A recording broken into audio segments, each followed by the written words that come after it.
నీవే కావాలయ్యా, నాతో కూడా కావాలయ్యా. మరొక ప్రార్థన చేద్దాం. మరియమ్మ గారు ప్రార్థన చేస్తారు. దర్శనం మరియమ్మ గారు ప్రార్థన చేస్తారు.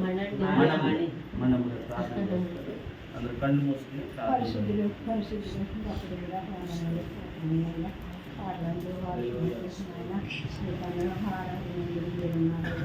మీరు మా మధ్యలో ఉన్నారని మీరు మాతో మాట్లాడుతున్నారు. పరిశుద్ధాత్మగా ఎన్నో కష్టాలు పడ్డారయ్యా. నాయన సంఘం ప్రార్థించే అలాగే మేము ప్రార్థించేలేమయ్యా. సాయంకాలం కల్లా ఏదో వచ్చిండిపోయాడు అని చెప్పారంటయ్యా. కొందనాలు స్తోత్రములు నాయన.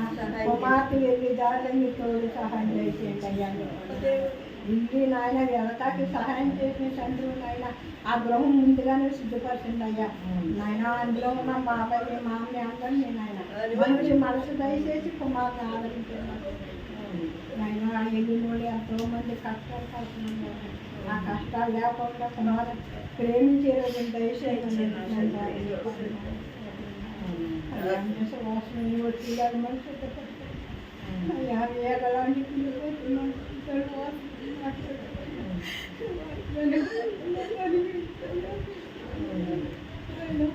అయ్యా పొద్దున బలిగిస్తున్నాను రాలేననుకుంటున్నాయ్యా. ఈ సన్నిధికి వెళ్తున్నాను వస్తానని వచ్చేదిగా అని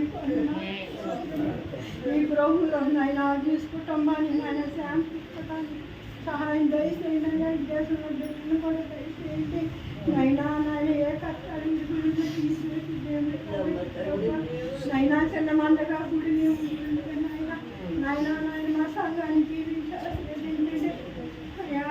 సంఘ కాబట్టి ఎన్ని రాకపోకలో మీ తోడు సహాయం చేయండి. ముగ్గురు పెట్టిని దీవించి ఆచరించి చదువులో మీ తోడుగా సహోదరిని దీవించి ఆచరించండి నాయన. నీ పొందనాలు ఏ ఆటం పోలేకుండా ప్రభుత్వం మళ్ళీ మాలో ఉండి వెళ్ళి మళ్ళీ మాలోకి వస్తాకి సహాయం చేసేయండి. సంవత్సరముల దేవాలయంగా మేము బాగొస్తాకి ఎట్టిన దేవాన్ని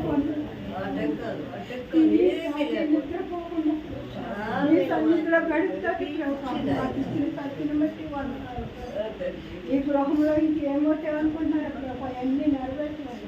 బాబునైనా నన్ను క్షమించాలి. ఈ కొద్దిపాటు ఈ సన్నిధిని చేర్చుకోమని ఏసయ్య పరిస్థితి ప్రార్థన ఆలకించిన దేవునికి స్తోత్రాలు చెల్లిందాం. స్తోత్రం స్తోత్రం స్తోత్రం స్తోత్రం స్తోత్రం స్తోత్రం.